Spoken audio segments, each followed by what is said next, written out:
नमस्कार साथियों, आज के इस कार्यक्रम में आप सभी का बहुत बहुत स्वागत है। मैं आचार्य अरुण शास्त्री आज इस विषय वस्तु पर चर्चा करने वाला हूं कि कालसर्प योग जन्म कुंडली में क्या होता है। देखिए, आप सभी जानते होंगे कि कालसर्प योग व्यक्ति के जीवन में कई लोगों की जन्म कुंडली में होता है और आपने देखा भी होगा कि कई लोगों के ऊपर उसका प्रभाव भी होता है। कोई कोई उसके बारे में जानते हैं, कोई नहीं जानते।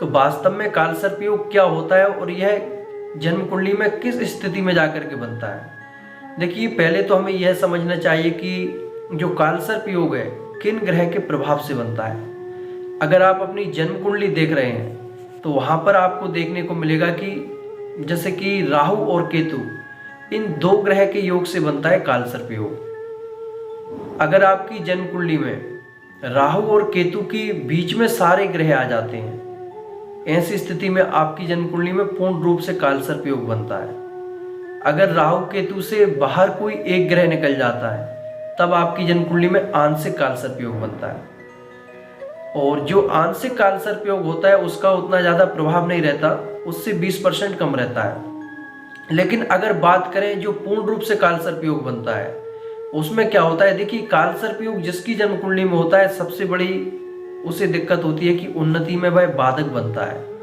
और एक बात और आप जान लीजिए कि जो कालसर्प योग का असर होता है व्यक्ति पर, ये मात्र 35 और 36 वर्ष की आयु तक होता है। और यही हमारे वर्ष होते हैं कि जिनमें हम उन्नति करें, स्वयं को आगे बढ़ाने की, जो स्वयं की प्रोग्रेस करने की जो हमारी एक तरह से देखा जाए तो उम्र होती है। तो वही जब हमारी उम्र निकल जाती है, फिर इसके बाद में हम सोचते हैं, भटकते हैं जगह जगह कि हमें क्या करना चाहिए, क्या नहीं करना चाहिए।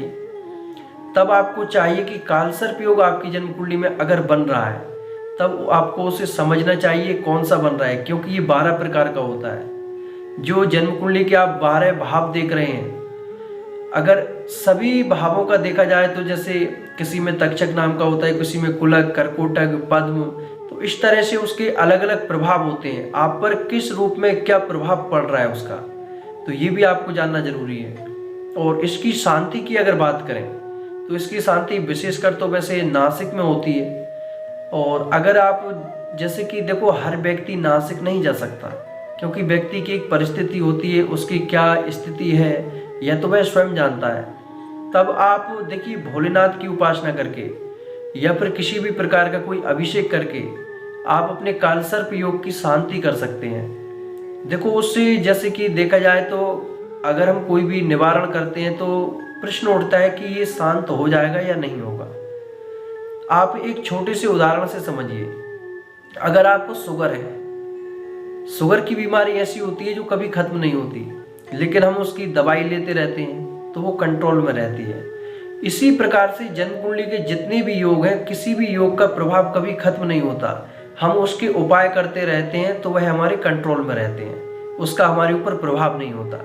इसी प्रकार से कालसर्प योग का है। तो आज के इस कार्यक्रम में इतना ही। जय श्री कृष्णा, राधे राधे।